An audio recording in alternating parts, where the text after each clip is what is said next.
ছোট্ট ছেলে ইসমাইল পাথর কেটে এনে বাবার কাছে দেয়। বাবা ইব্রাহিম আলাইহিস সালাম রাজমিস্ত্রির ভূমিকায় অবতীর্ণ হলেন।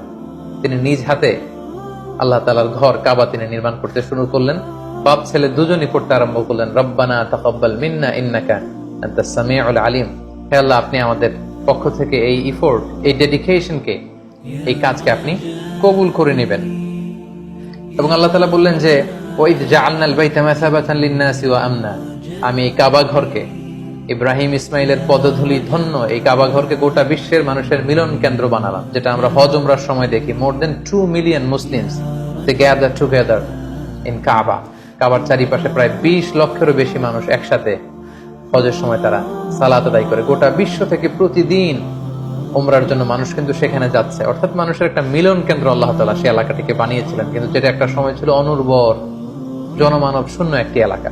এবং আল্লাহ তাআলা আমাদেরকে আদেশ করলেন, ওয়াত্তাখিযু মিন মাকামি ইব্রাহিম মুসাল্লা, তোমরা ইব্রাহিমের দাঁড়ানোর জায়গাকে সালাতের জায়গা বানাও।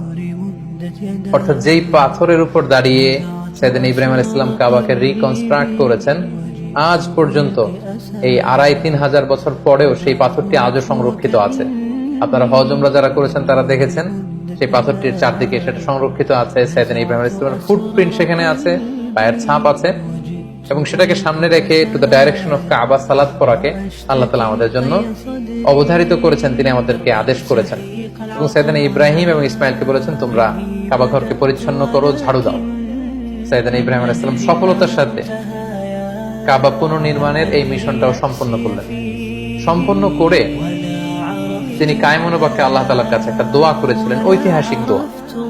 তিনি বলেছিলেন, রব্বানা ওয়াবআথ ফীহিম রাসূলান, হে আল্লাহ, এই মক্কায় আপনি একজন রাসূল পাঠাবেন, ইয়াতলু আলাইহিম আয়াতিক, যে আপনার আয়াত তেলাওয়াত করবে, ওয়া ইউআল্লিমুহুমুল কিতাবা ওয়াল হিকমা, এবং এই এলাকাবাসীদেরকে তিনি আপনার কিতাব শিক্ষা দিবে, সুন্নাহ শিক্ষা দিবে, ওয়া ইউযাক্কিহিম, তাদেরকে পরিচ্ছন্ন করবে, ইন্নাকা আনতাল আজিজুল হাকিম, আপনি মহাপরাক্রমশালী, আপনি প্রজ্ঞাময়। এই দোয়ার বদৌলতেই বেসিক্যালি আল্লাহ তাআলা তিনি বলেছেন, আল্লাহ এমন রাসূল দেন এই এলাকা থেকে যে কিতাব শোনাবে, কিতাব শিখাবে, যে সুন্নাহ শিখাবে, আপনার আয়াত তেলাওয়াত করবে, মানুষকে তাসকিয়াতুন নাফস করবে। এই দোয়ার বদৌলতেই কিন্তু আল্লাহ তাআলা আখিরি জামানার পয়গম্বর বিশ্বনবী মুহাম্মদ রাসূলুল্লাহ সাল্লাল্লাহু আলাইহি সাল্লামকে এই বরকতপূর্ণ দোয়ার বদৌলতে, এই দোয়ার প্রায় 2500 বছর পরে মক্কায় শেষ নবীর আগমন ঘটে।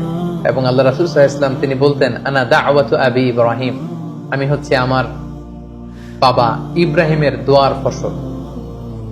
ওনার দোয়ার বদৌলতেই আল্লাহ তাআলা আমাকে এই পৃথিবীতে শেষ নবী করে পাঠিয়েছেন।